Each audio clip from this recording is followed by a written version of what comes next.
The research for this thing can be found in the chemical lab or the Grineer lab, depending on how long you've been playing the game for. And the big problem here is it's got a 3-day timer on it, 72 hours, and it costs rather a lot of nitan extract to actually get this thing researched, which is a bit of a pain, but 180 platinum isn't really that much either, considering you can always trade prime parts for it, but building it is going to be expensive just for the research side of this thing. But of course, being a clan-based research, there is you and all the other clan members who are supposed to help research these things, so that could take ages, it could take a couple hours, it could take a couple days, or weeks, or months. It just depends how many people there is in your clan, to be honest. This thing being a pole arm, it obviously uses Shimmering Blight as its stance, because if I take it out of there it won't work, but it's got that polarity to it. It doesn't come with any other polarities, and that was game lag. I am getting game lag like something not right for some reason. I think it's because when I came out of the dojo earlier, my game locked up and I haven't quite corrected it yet, but that's besides the point. Comparing it to other things, the Tonbo swings faster and actually does just a little bit more damage because it has 8 impact, but it's primarily a slash based one. The Tonbo, again, it's a slash based weapon. The Orthos is, again, a slash-based weapon. But the Orthos Prime, oh my god, the fire! I love the fire rate on that thing. I really need to change the colour of it, though. It's red for some reason. Ugh. But that, again, it's a slash weapon. But it still does less damage than this thing. This has some incredible stats with 72.3 puncture damage. 25% status is nice. It's only got 10% crit, which is a bit of a shame, but it's that 0.917 attack speed that is going to let this thing down. Adding Fury onto this helps a bit, but it's mainly the charge attack that's like the 3rd or 4th time I've smashed a window without being near it with this thing, because it has quite an actual range to it.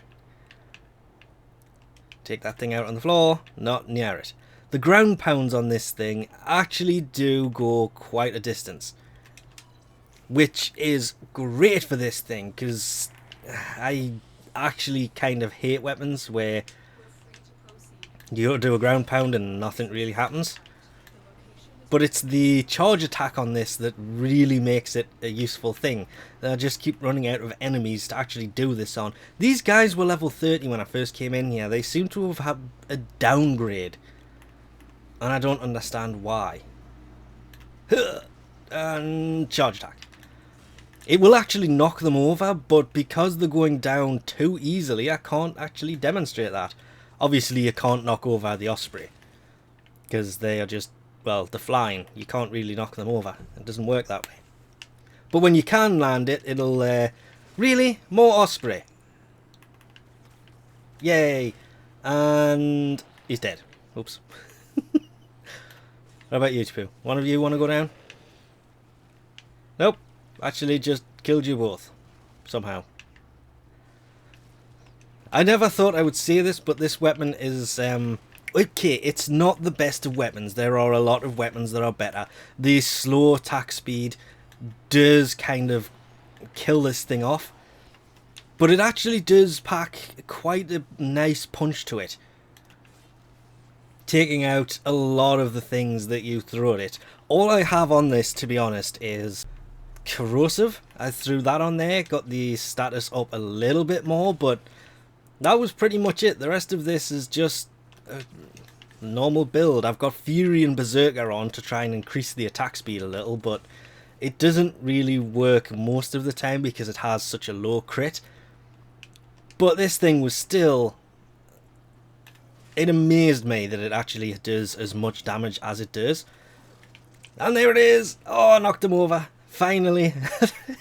God damn, these guys were going down too easily.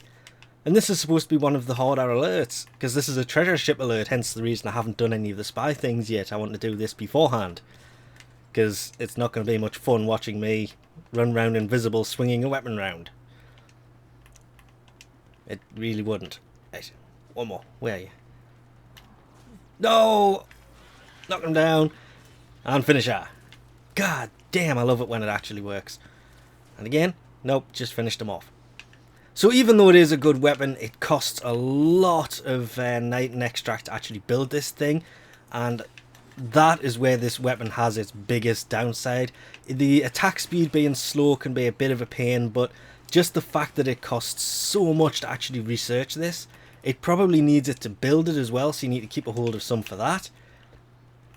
It can just be a really expensive weapon, even if it does look quite good in your hands. It's goddamn expensive.